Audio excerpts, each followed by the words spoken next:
Bombshell, Comrade Bombshell, a field combat officer, he normally has got very good intelligence because he wouldn't have survived the war as a guerrilla fighter if his intelligence was faulty. So there is a news that is all over X, formerly Twitter. Apparently, Nick Mangwana was trying to delete this leak of the video where Mutsvangwa is actually saying that Geza has a very good military intelligence, and which means that the 31 March protest is going to be very successful.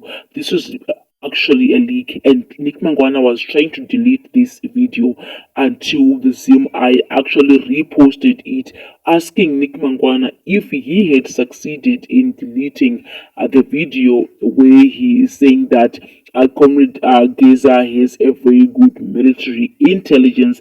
Let's get to hear what you think about all this. Thank you for watching the Right Corner YouTube channel. Please subscribe.